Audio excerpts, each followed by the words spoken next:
Hi అందరికీ నమస్కారం. నేను బాగున్నాను. మీరు బాగున్నారా? లాస్ట్ ఎపిసోడ్లో చెప్పినట్టుగా అసలు 2 టౌన్ పోలీస్ స్టేషన్ నుండి మాకు ఫోన్ కాల్ ఎందుకు వచ్చింది, మమ్మల్ని స్టేషన్కి ఎందుకు రమ్మన్నారు, నైట్ 8 నుండి 11 వరకు మమ్మల్ని స్టేషన్లో ఎందుకు ఉంచారు అనేది ఈ ఎపిసోడ్లో తెలుసుకుందాం.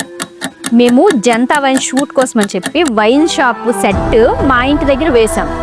అది నిజంగా వైన్ షాప్ అనుకొని అప్పటి చౌదరి సత్యనారాయణ కాలనీ మహిళా పోలీస్ అంబటి అమలా గారు ఆవిడ అసలు మా ఇంటికి వచ్చి ఎంక్వైరీ చేయలేదు, మమ్మల్ని కూడా ఏమీ అడగలేదు. మా ఎదురింటి మేడపైకి వెళ్ళారు, ఫొటోస్ తీసుకొని ఆవిడ వెళ్ళిపోతున్నప్పుడు మేము చూసాం. మేడం గారు ఎందుకు మా ఇంటి ఫొటోస్ తీసారని అడిగాము.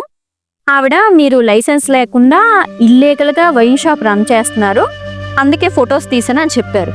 మేడం అది నిజంగా వైన్ షాప్ కాదండి, మేము సెట్ వేసాము షూట్ కోసం అని చెప్పాం. ఆవిడ వెళ్ళలేదు. అయినా మీరు నన్ను క్వశ్చన్ చేస్తున్నారు ఏంటి అని చెప్పి 2 టౌన్ పోలీస్ స్టేషన్కి వెళ్ళి కంప్లైంట్ ఇచ్చారు.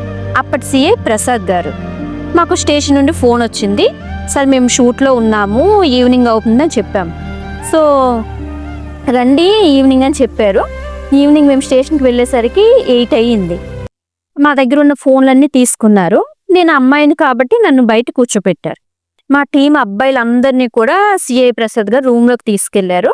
అక్కడ ఈ మహిళా పోలీసు అంబటి అమలా గారు కూడా ఉన్నారు. మా టీం అబ్బాయిలందరినీ కూడాను ఫ్యాంట్లు తీయించి అసలు మమ్మల్ని ఏం కూడా ఆ సిఐ ప్రసాద్ గారు కూడా ఏం అడగలేదు. ఫ్యాంట్లు తీయించి అబ్బాయిలందరికీ కూడా ఫాట్మని 2 దెబ్బలు కొట్టారు. అమలా గారికి సారీ చెప్పించాయి.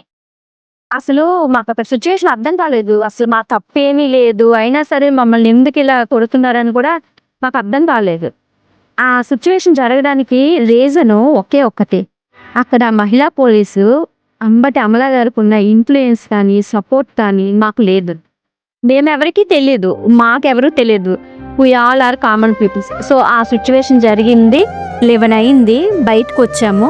అక్కడే రోడ్డు పైన చాలాసేపు కూర్చొని బాధపడ్డాం ఎందుకు ఇలా జరిగింది అని చెప్పి. మళ్ళీ మాకు మేమే రియలైజ్ అయ్యి బాధపడినంత మాత్రాన మళ్ళీ జరిగిన దాన్ని వెనక్కి తీసుకురాలేం కదా అని చెప్పి ఇంటికి బయలుదేరి వచ్చేసాము.